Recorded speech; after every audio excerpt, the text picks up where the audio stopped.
Hello everyone, this is अमन अग्रवाल। तो यार काफी स्टूडेंट को बहुत सारे डाउट्स थे कि भैया प्लेसमेंट कैसे क्रैक करें, प्लेसमेंट की क्या स्ट्रेटेजी रहने वाली है। एंड आप लोग के कॉलेज के अंदर कंपनीज आनी स्टार्ट हो चुकी होगी।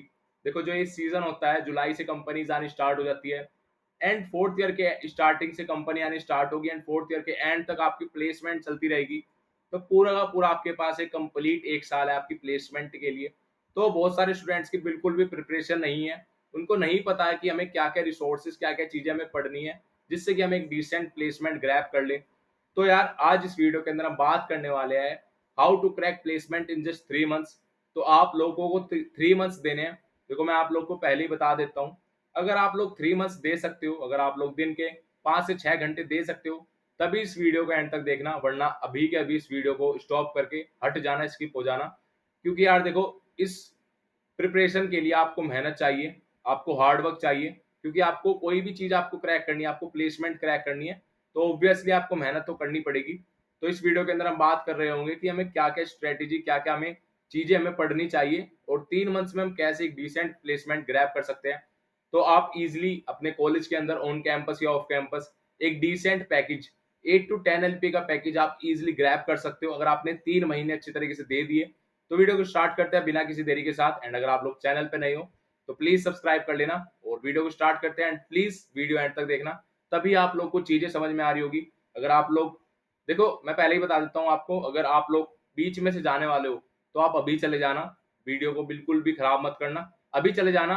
जितने भी सीरियस स्टूडेंट्स है, कम स्टूडेंट्स देख लेंगे, बट जो सीरियस है वे देखेंगे तो प्लेसमेंट ले पा रहे होंगे।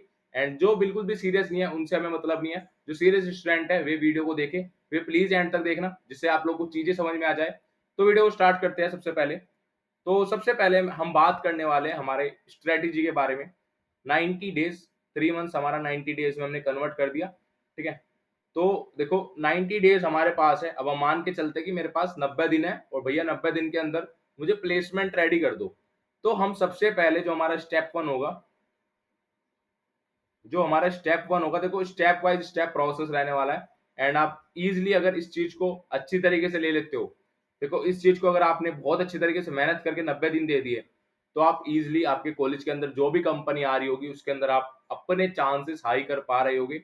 एंड किसी ना किसी कंपनी के अंदर आपका इजिली प्लेसमेंट हो जाएगा। तो स्टेप 1 हमारा जो रहेगा एक प्रोग्रामिंग लैंग्वेज। ठीक है,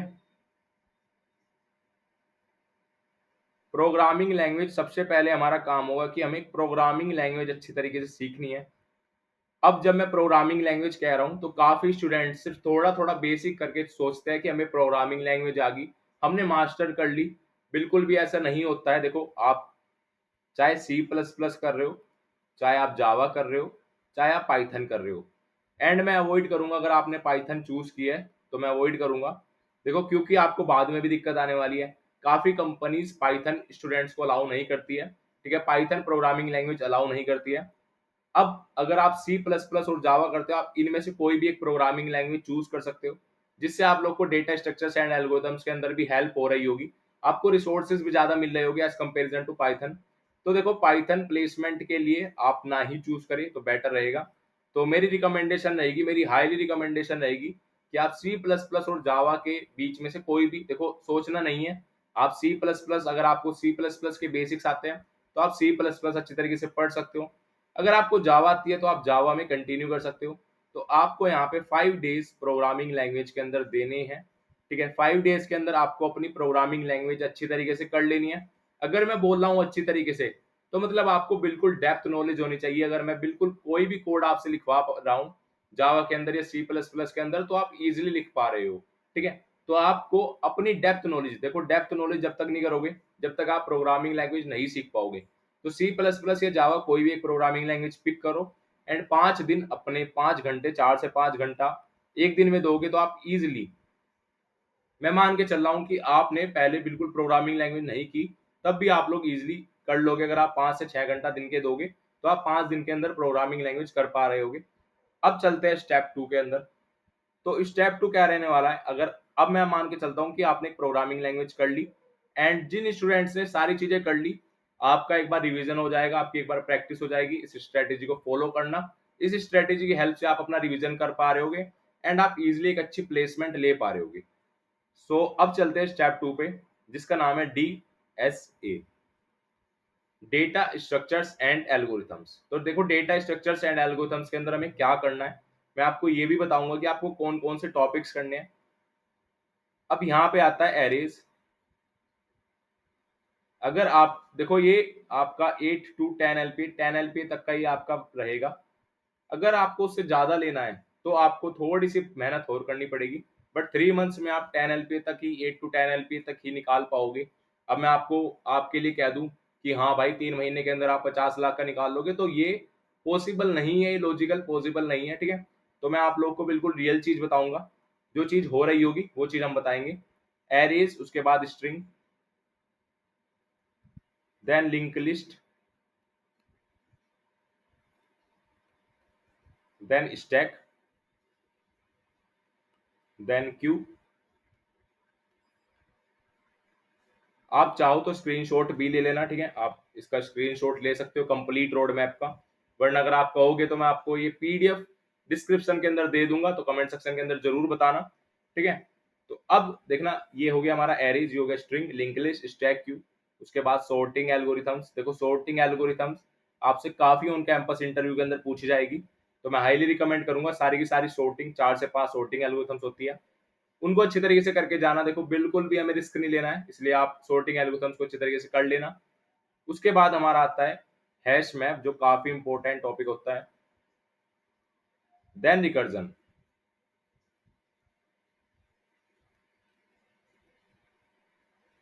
तो अगर आप ये टॉपिक्स कर लेते हो तो ये वेल मतलब इनफ होने वाले हैं 8 to 10 LPA के लिए। अगर आपको 10 LPA से ज्यादा ग्रैप करना है तो अब बचते हैं हमारे 3 टॉपिक, जिसको बोलते हैं tree, DP and graph.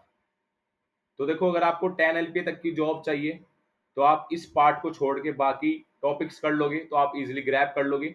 And अगर आपको ज़्यादा चाहिए फिर उसके लिए आपको मेहनत भी ज़्यादा करनी पड़ेगी, एंड डेज भी आपको जो है वो ज़्यादा चाहिए। तो आप ट्री, DP, ग्राफ करके अपनी एक अच्छी प्लेसमेंट उठा सकते हो। 20 लाख, 30 लाख आप कुछ भी उठा सकते हो, वो आपकी प्रिपरेशन के ऊपर डिसाइड करेगा। बट अगर आपको डिसेंट पैकेज लेना है तो आप एरेज, एरेज से स्टार्ट करना, string, link list, stack, Q, sorting, hash map, recursion. ये टॉपिक्स अगर आप कर लोगे तो आप इजिली अपना DS से अच्छी तरीके से कर पा रहे होगे। अब यहाँ पे हमें देने हैं आपके 50 डेज, ठीक है। देखो 5 डेज हमने दे दिए प्रोग्रामिंग लैंग्वेज के अंदर, एंड अप्रोक्स 1.5 महीना हमें देना अपने डेटा स्ट्रक्चर्स एंड एल्गोरिथम्स के अंदर। तो हमारे अब तक 55 डेज खत्म हो चुके हैं। अब बचते हैं 55 डेज में से हमारे पास 35 डेज। तो अब 35 डेज के अंदर हमें क्या करना है उसके बारे में मैं आप लोगों को बता रहा हूँ। तो 50 डेज के अंदर अगर आप एक दिन के अंदर, देखो पहले एक दिन के अंदर अगर आप 4 से 5 क्वेश्चन कर पा रहे हो, अगर आप 4 क्वेश्चन में मान लेता हूँ, अगर आप दिन में 4 से 5 घंटे दे रहे हो तो आप एक दिन के अंदर आप 4 क्वेश्चन इजिली कर लोगे। तो 4 की अगर मैं मल्टीप्लाई करूँ, लेट से 4 into 50, 200। तो यार एक बहुत बड़ी अमाउंट होती है। अगर 200 अगर आपने क्वेश्चंस लगा लिए किसी प्लेटफॉर्म पे, चाहे वो लीड कोड हो या फिर GFG हो, मतलब अगर आपने कहीं भी लगा लिए 200 क्वेश्चंस अगर आपने कर लिए तो आप एक बहुत अच्छे, आपका डेटा स्ट्रक्चर्स एंड एल्गोरिथम्स बहुत अच्छी हो जाएगी, आपकी प्रॉब्लम सॉल्विंग स्किल्स अच्छी हो जाएगी, एंड आप कंपनी के इंटरव्यू राउंड इजिली क्लियर कर पा रहे होगे। सो गाइज इतना आपने कर लिया। देखो हमने 50 डेज आपके, 5 डेज आपका स्टेप 1 था, आपने प्रोग्रामिंग लैंग्वेज अच्छे से कर ली। उसके बाद हमने 50 डेज अपने पूरे के पूरे 50 दिन अप्रोक्स 1.5 मंथ हमने दे दिया हमारे डेटा स्ट्रक्चर्स एंड एल्गोरिथम को। अब चलते हैं अपने नेक्स्ट स्टेप पे। तो अब हमारे पास रिमेनिंग बचते हैं 35 डेज। तो अब इस 35 डेज के अंदर हमें क्या करना है। सो अब स्टेप 3 है हमारा, स्टेप 3 हमारा बहुत इंपॉर्टेंट स्टेप है, प्रोजेक्ट, ठीक है।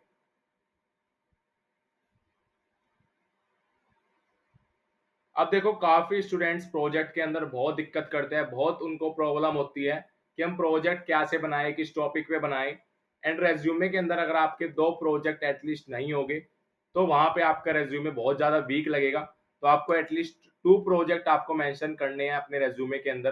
तो 2 प्रोजेक्ट अगर आपके हैं तो बहुत एक अच्छा रेज्यूमे आपका शो होगा। तो अब चलते हैं अपनी टेक्नोलॉजीज पे कि भैया किस किस टेक्नोलॉजी पे हम प्रोजेक्ट बना सकते हैं। तो यार यहाँ पे आप web development, app development,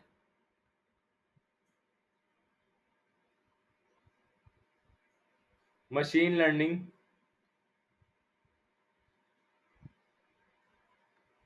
data science,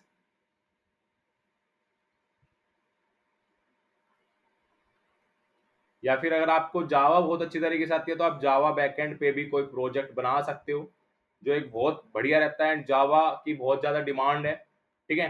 तो अगर आप जावा कर लेते हो, उसके बाद आप बैकएंड में स्प्रिंग बूट सीख लेते हो, तो जावा स्प्रिंग बूट की कंपनी में काफ़ी डिमांड है।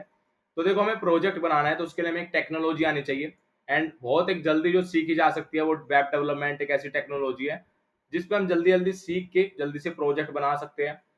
देखो, आपके पास बहुत सारे अल्टरनेटिव्स भी हैं, आप ऐप डेवलपमेंट पे भी बना सकते हो, आप मशीन लर्निंग पे बना सकते हो, आप डेटा साइंस पे बना सकते हो, आप जावा बैकएंड पे भी बना सकते हो।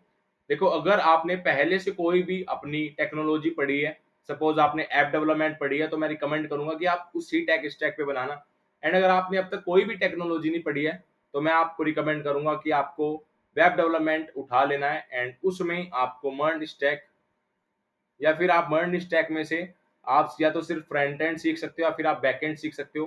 बट जो आपका प्रोजेक्ट होना चाहिए वो आपका फुल स्टैक प्रोजेक्ट होना चाहिए। अगर आपने बैक एंड सीख लिया, मैं रिकमेंड करूंगा कि आप बैक एंड सीख लो, क्योंकि देखो यार, फ्रंट एंड तो हर एक छोटा सा छोटा बच्चा फ्रंट एंड का यूज कर लेता है। एक 10th क्लास का स्टूडेंट भी फ्रंट एंड बना पा रहा होता है। तो फ्रंट एंड मैं कहूंगा कि फ्रंट एंड मत करना, आप बैक एंड स्टार्ट कर सकते हो। बैक एंड पे फोकस करो, फ्रंट एंड आपका हो जाएगा बहुत इजीली। तो आप कोई भी एक, या तो आप रिएक्ट पे बना लो या फिर आप नोट जेएस पे बना लो। आप 15 डेज दो, आपको 15 डेज देने हैं टेक्नोलॉजी सीखने में। अब आप कहोगे कि भैया 15 डेज के अंदर कैसे सीखी जा सकती है? आप इजीली सीख लोगे। आपको बहुत सारी, देखो, टेक्नोलॉजी इतनी बड़ी होती है कि हमें सारी चीज़ें हम नहीं सीख सकते। तो आपको जो भी इंपॉर्टेंट चीज़ है, जो भी नीड की चीज़ें हैं, उन चीज़ों को कवर कर लो। उसके बाद तुरंत हमें प्रोजेक्ट पे काम करना है, क्योंकि हमारे पास टाइम कम है, प्लेसमेंट आने वाली है, कंपनीज आ रही है साथ साथ। तो हमें 15 डेज के अंदर प्रिपरेशन करनी है, अपनी एक टेक स्टैक अच्छी तरीके से कर लो, चाहे रिएक्ट कर लो चाहे नोट जेएस कर लो। उसके बाद 15 डेज प्लस 5 डेज आपको प्रोजेक्ट में लगाने हैं। तो ये 20 डेज आपको प्रोजेक्ट के अंदर देने हैं। तो टोटल 20 डेज के अंदर हमारे दो प्रोजेक्ट इजीली बन पा रहे होंगे। तो हमने 20 डेज यहाँ पे दे दिए और 55 डेज पहले हमने दे दिए। तो 55 प्लस 20 डेज हो गए हमारे 75 डेज। एंड अब बचते हैं हमारे पास रिमेनिंग 15 डेज। अब चलते हैं स्टेप 3 पे कि हमें 15 डेज के अंदर क्या करना है। ठीक है, अब जो स्टेप 4 होगा हमारा, अब देखो, आपको 5 to 7 डेज देने हैं, जो इंपॉर्टेंट चीज होती है, जो आपको कोई नहीं बताएगा। आपके एप्टीट्यूड पे, ऑन कैंपस प्लेसमेंट हो या फिर ऑफ कैंपस प्लेसमेंट हो, आपके एप्टीट्यूड के क्वेश्चंस आपसे, एप्टीट्यूड असेसमेंट आपका जरूर होता है। तो आप अगर एक हफ्ता दे देते हो, अगर आप 7 डेज दे देते हो एप्टीट्यूड के अंदर, एंड 7 डेज में हर एक दिन आप 4 से 5 घंटा दे रहे हो, तो आप इजिली एप्टीट्यूड के इंपॉर्टेंट टॉपिक्स कवर कर रहे होगे। एंड अगर आपको कोई भी वीडियो चाहिए हो, कोई भी प्लेसमेंट प्रिपरेशन चाहिए हो, तो आप लोग, अगर आपको कोई भी गाइडेंस चाहिए, बहुत सारे स्टूडेंट्स ऐसे होते हैं कि उनको नहीं पता है, उनको नहीं चीजें पता है, तो आप लोग बुक भी कर सकते हो हमारे साथ session, book 1-to-1 interaction session. उसके अंदर गाइडेंस मेंटोरशिप सेशन रहने वाला है। तो डिस्क्रिप्शन के अंदर आपको लिंक मिल जाएगा। एंड ये सेशन आप सोच रहे होगे कि भैया बहुत महंगा होगा, ये सेशन इतना सस्ता है कि आप इतने रुपए कोल्ड ड्रिंक के अंदर लगा देते होगे। जस्ट 49 रुपीज का सेशन रहने वाला है, एंड आपके प्लेसमेंट के अंदर काफी हेल्प कर रहा होगा। तो मेरे साथ आप बुक कर सकते हो मेंटोरशिप सेशन। तो डिस्क्रिप्शन के अंदर लिंक है, जाके आप बुक कर सकते हो। 49 रुपीज का सेशन रहने वाला है। सो अब देखते हैं अपने स्टेप 4। तो हमने 7 डेज के अंदर एप्टीट्यूड अपना अच्छी तरीके से कर लिया। एप्टीट्यूड आप अपना अच्छी तरीके से कर सकते हो, 7 दिन अगर आपने दे दिए, 4 से 5 घंटा अगर आप 7 दिन के अंदर दे देते हो, तो 35 घंटे आपके बैठ गए। और 35 घंटे के अंदर आप अपने एप्टीट्यूड के अच्छे अच्छे इंपॉर्टेंट टॉपिक्स कवर कर लो, जिससे कि आप हर कंपनी का एप्टीट्यूड राउंड इजिली क्लियर कर लो। Move to the next step, and ये लास्ट स्टेप होने वाला है हमारा, एंड ये काफी इंपॉर्टेंट स्टेप है, स्टेप 5। अब इसके अंदर हमें क्या करना है? देखो, हमारे पास अब तक हमारे पास टोटल 82 डेज हमारे कवर हो चुके हैं। एंड जो हमारे पास रिमेनिंग डेज है 90 - 82, 8 डेज हमारे पास बचे हुए हैं। अब इस 8 डेज के अंदर हमें क्या करना है, मैं उस चीज के बारे में आप लोग को बता देता हूँ। तो अब सबसे इंपॉर्टेंट चीज आती है कंप्यूटर सब्जेक्ट्स।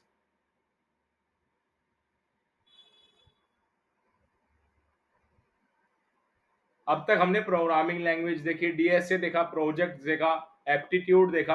अब जो लास्ट एंड इंपॉर्टेंट चीज है वो है हमारे कंप्यूटर सब्जेक्ट्स। अब काफी स्टूडेंट सोच रहे होंगे कि भैया क्या हमें वो पूरा का पूरा बीटेक के 3 साल हमने 4 साल हमने जो करिकुलम पढ़ा है, वे सब्जेक्ट्स हमारे से इंटरव्यू के अंदर पूछे जाएँगे? तो इसका आंसर है बिल्कुल भी नहीं। तो यार आपसे कंप्यूटर सब्जेक्ट्स जो आपने 3-4 सब्जेक्ट जो आपके कंप्यूटर सब्जेक्ट होते हैं, मैं आप लोग को बता देता हूँ। आपका ऑपरेटिंग सिस्टम आपने बीटेक के अंदर भी पढ़ा होगा, ठीक है? Operating system, DBMS, database management system, उसके बाद आता है हमारा ऊप्स, उसके बाद आता है हमारा कंप्यूटर नेटवर्क्स,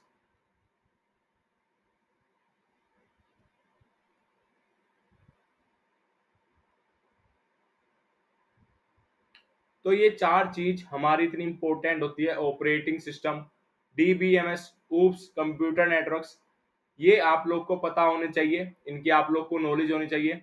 एंड ये ऑपरेटिंग सिस्टम जो होता है ये काफी इंपॉर्टेंट होता है, काफी आप लोग से पूछा जाता है, ऊप्स के काफी क्वेश्चंस आपसे इंटरव्यू पूछेगा। तो ये हमारे 4 सब्जेक्ट मान लो, अगर हम 2 डेज देते हैं एक चीज को, ठीक है, अगर मैं एक सब्जेक्ट को 2 दिन देता हूँ और एक दिन के अंदर 6 से 7 घंटे या 5 से 6 घंटे देता हूँ, तो इजिली मेरा एक सब्जेक्ट कंप्लीट हो जाएगा, मैं उसके सारे इंपॉर्टेंट चीजें पढ़ पा रहा हूँ। तो यहाँ पे हमारे 8 डेज हमारे कंप्यूटर सब्जेक्ट्स के लिए हमने दे दिए है, तो हमारी पूरी पूरी एक 90 डेज की प्रिपरेशन हो चुकी है। एंड अगर आप लोग ये 3 मंथ्स की प्रिपरेशन अच्छे तरीके से कर लेते हो, तो आप इजिली, चाहे आप ऑन कैंपस जा रहे हो चाहे आप ऑफ कैंपस जा रहे हो, आपके पास एक सेल्फ कॉन्फिडेंस आपका बिल्ड हो जाएगा। एंड आप जिस भी कंपनी के अंदर बैठोगे, आप इजिली क्रैक कर लोगे, आपकी एक अच्छी तरीके से तैयारी हो चुकी होगी, अच्छी तरीके से प्रिपरेशन हो चुकी होगी। अब बस आप लोग को क्या करना है, अब आपको जितना भी आपने मटेरियल पढ़ा है, देखो 100 बुक पढ़ने से अच्छा एक बुक अच्छी तरीके से पढ़ लो, तो हमें उसी लॉजिक पे खेलना है। ये जितने भी मैंने आपको 5 के 5 स्टेप बताए हैं, अब आपका काम रहेगा कि मैंने जितनी भी चीजें पढ़ी है, देखो हम जो है एक हमारा ह्यूमन माइंड है, ठीक है, तो अब जो आपका माइंड होता है वो रिवीजन मांगता है, तो आपको क्या करना है, आपको सारी चीजों का रिवीजन करना है। जो आपने डीएसए क्वेश्चंस किया उसका भी रिवीजन करना है, जो आपने प्रोजेक्ट्स बनाए हैं उसको भी एक बार सारी चीजें देख लेनी है कि क्या चीज हमने कहाँ पे यूज की है। उसके बाद हमने एप्टीट्यूड पे भी रिवीजन करना है, हमें कंप्यूटर सब्जेक्ट पे भी रिवीजन करना है। तो आपको 90 डेज आपके कंप्लीट हो चुके हैं, एंड आपको 2 दिन के अंदर आपका सारा का सारा रिवाइज हो चुका होगा। तो ये पूरी की पूरी स्ट्रेटेजी रहने वाली है हमारी 3 मंथ्स के अंदर, एंड बहुत अच्छी तरीके से आप प्लेसमेंट ग्रैब कर पा रहे होगे। तो फटाफट आप प्लेसमेंट उठाओ, 3 मंथ्स अच्छे तरीके से प्रिपरेशन दो, एंड 3 मंथ्स वही स्टूडेंट लगा सकता है, वही स्टूडेंट्स इन्वेस्ट कर सकता है जिसको प्लेसमेंट चाहिए, जिसको एक अच्छे प्लेसमेंट चाहिए। तो कमेंट सेक्शन के अंदर जरूर बताना किस किस स्टूडेंट को प्लेसमेंट चाहिए। एंड अगर आपको वीडियो अच्छी लगी तो प्लीज लाइक करना, एंड चैनल को सब्सक्राइब कर लेना। सो मिलते हैं नेक्स्ट वीडियो के अंदर।